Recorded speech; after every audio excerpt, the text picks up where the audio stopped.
So my exhaust has moved, and I might have had a video of this at some point, I don't know, but this is the sweet spot where my exhaust likes to sit. So obviously it's not on the bracket. These are very tight. So these are really hard to move, but I'm gonna remove these. I've been flying it just a little bit to see where it's gonna settle. And I'm gonna try to see how much play is in this connection bow up here.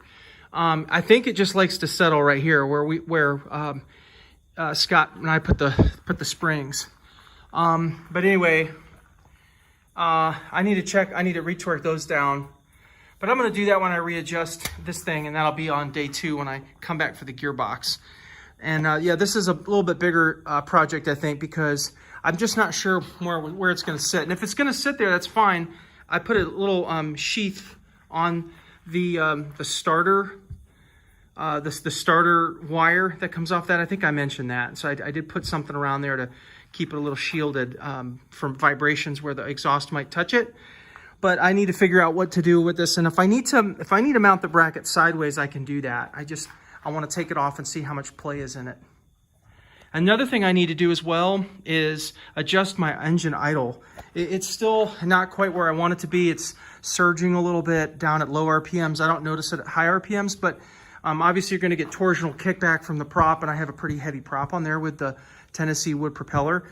But it's surging a little bit, and I think it's because it's just so humid down here. It's humid, so I'm running richer than normal because you know, there's less air, there's more moisture in the air. So obviously if you're Aviation 101, you get that. But I need to adjust my jets. There's a couple springs up here, and I was trying to play with that before, and I think I adjusted it good for the time, but it's still doing it. So I'm gonna come back and fix that. Those are a couple things I'll do next time.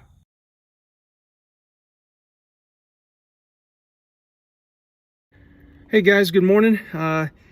It's election day, November 2nd. Correction, November 3rd. I have already voted. I have voted, and I hope you have too. Anyway, today's election day, and it's a beautiful day. I'm out here in the cockpit, getting ready to fire up the Excalibur. Maybe about 4 or 5 mile an hour winds. It's funny, the local airport in Noonan said 11 mile an hour. I was like, I don't think so. The windsock looks pretty dull, pretty dead. So anyway, gonna get going here, and I'll give a follow-up video. I'm pretty excited. Hopefully get an hour or two of flying in. I'm about 12 and a half hours on my time, and I need 20 hours to get through the phase 1 testing here. So I'm gonna go up and do a little bit of, get some time on the motor.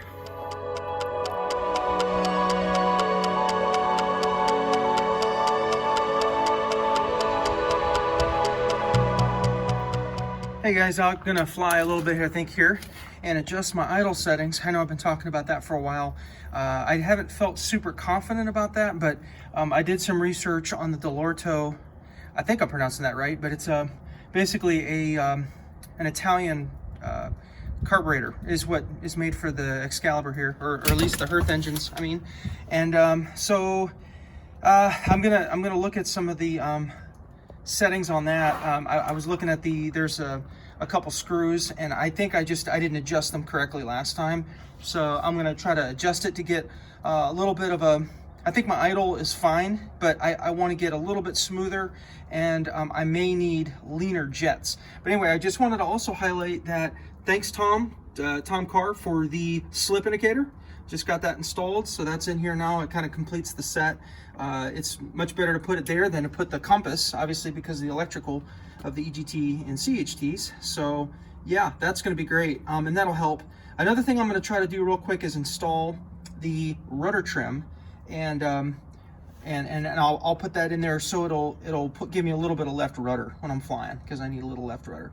Another thing you'll notice is the tape that I put on there. I just tried to tape out about where I was going to put, where I'm going to either paint or use some tape, some temporary like blackout. I can get vinyl for that, but I think I'm just going to go ahead and spray paint it, to be honest with you, because I don't know, I like the removable option at some point, you know, because it's, but you know, you don't really want to see instruments in there. It kind of looks a little bit more finished if if I get it, you know, painted or whatever, or get a cover on that. So anyway, that's where it's going to be, I think. And then you could be able to see, still give me a little bit of lower visibility here when I'm flying.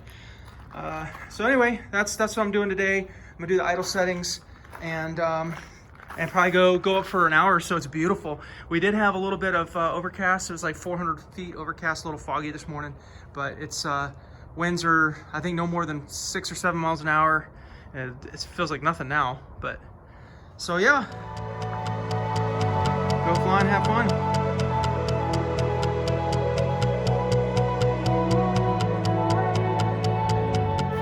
Gotta get this. See how this looks. Gash in my back. Cut it on the screw, going underneath the wing, the pre-plate.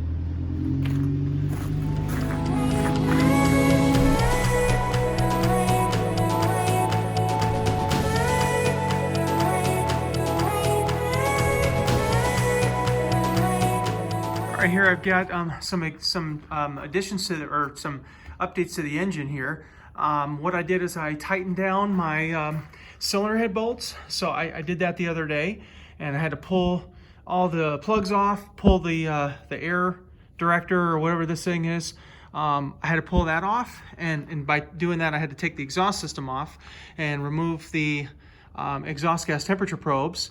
And I got a new U-clamp because I stripped it on the other side. So this is just a 2-inch U exhaust U-clamp there from AutoZone. And then I got just temporarily, I did some hose clamps here. So I've got them, it looks a little bit nicer there. Just temporarily, I'm gonna get like a heavy duty exhaust like a T-clamp kind of thing, or a clamp that's gonna go on there with some different types of bolts instead of like nylock nuts, you know, because of the exhaust temperatures. And that was from a recommendation from my buddy Scott.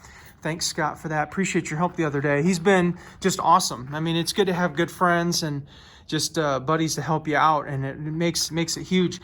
Another thing I realized is that these fuel lines right here, these guys are actually the wrong type. So if you notice at the nipples there, it's not a very tight connection. So these I think are like a 1/4 inch or so, and I'm gonna go to a little bit smaller, probably like 3/16 or something like that. A little bit smaller, and it's okay for now. I've got them on there really tight, but it's letting air into the system, and you can actually see it right there. You can see the air. So I've got to fix that situation.